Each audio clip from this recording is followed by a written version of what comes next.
Hey guys, this is Eric Bramlett with Bramlett Residential, and today we will discuss the April 2023 Austin real estate market statistics. If I had to sum up these stats with one word, it would be stabilization. So the market continues to stabilize and the market continues to look like it's on its way to recovery.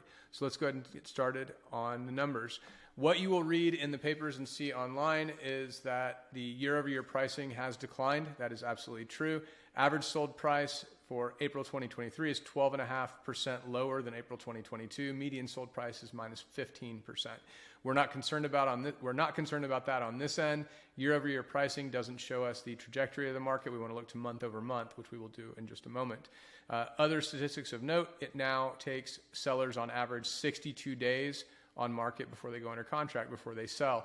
That's a pretty big difference from April 2022. It only took 2 weeks. So that is a mindset shift that sellers need to come to terms with, and buyers need to also realize that if they see a property that's been on the market for a couple of months, it doesn't mean that there's anything wrong with that property.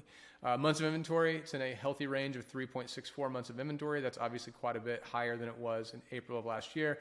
But again, April of last year was an historic market. So moving along, month over month average and median sold price.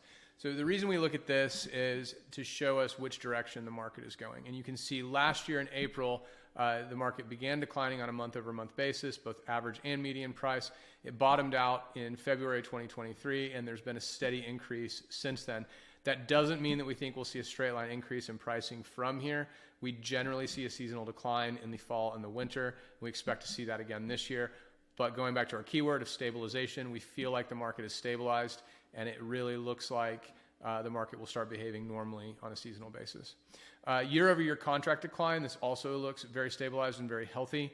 Whenever the market began declining, we bottomed out at a 40% drop in year-over-year contracts. That was in the fall of 2022.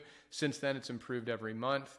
And April of 2023, we saw almost no change in the number of properties that went under contract in April of 2023 versus April of 2022. That's really phenomenal news for market stabilization, and we expect units sold to go up next month and the month after that. Just looking at the trends of months of inventory, and again, very, very stabilized. We've been in the 4 months of inventory range since last fall, 3.5 months last summer. We're at 3.6 months of inventory right now. It looks like the market has stabilized on an inventory basis as well. Important to note that it is less expensive on a monthly payment basis to own a property if you were to buy it today than it was last April 2023. That's where we take the average price home, we assume 20% down, and then we look at what it would cost to make a monthly payment using the prevailing interest rates. And right now, interest rates are at about 6.5. So the headwind that we're looking at, or the headwind that we're facing, it's the job market. So the number of Indeed job postings is something that we started tracking relatively recently, but we could go back pretty far. It's declined, and it's declined every month since last August.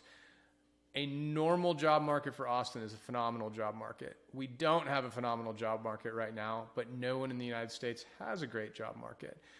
Employers have pulled back. This is because of the slowdown in the economy. Hiring is slowing down. We're actually at a 30% year-over-year decline for the month of April versus last April, and we need to see employers start hiring again for our real estate market to go back to its normal state of being a really phenomenal sellers, or a really just good sellers market. So again, not a lot to report this month. The headline again is stabilization. So the question is, when will the market start improving? And we don't know the answer to that. The Fed raised rates again a couple of weeks ago. They've indicated that they will stop raising rates, but we need to see them begin to lower rates, and we need to see employers start hiring again in order for us to see the market start heating back up. What this means for you, if you're a buyer, you have some opportunity right now. You'll probably look back at 2023 in a few years. In hindsight, you'll say, wow, that was really great buying opportunity. Doesn't mean you have to buy. The market will still, it'll be a good market next year. It probably won't be insane or anything like that. But it is an opportunity right now. So if it makes sense for you to buy right now, I wouldn't be afraid. I would go ahead and jump in. Rates are a little bit high, but you can always refinance out of those rates. If you're a seller, similar advice. The market's not phenomenal. It's definitely not a 2021 market, but you can sell the property. It's just going to take you a little bit. It's just going to take you a little bit longer. Different submarkets are performing differently, so it's important to talk to an agent. You can reach out to us. We'd love to tell you what your neighborhood, what your area looks like. And again, if you need to sell in 2023, we can absolutely help you succeed in that. If you don't have to sell, the market will probably be a little bit better next year. You probably have a little bit better experience. But again, just weigh what's going on in your own life and how necessary it is for you to sell right now. I'm Eric Bramlett. I hope everybody has a phenomenal week. Just to throw that out there one more time, please reach out to us if we can help you in any way, shape, or form. I or one of our agents would love to help you out. And if you have any questions, likewise, drop them in the comments or shoot me an email, eric@bramlett.me. Thanks so much.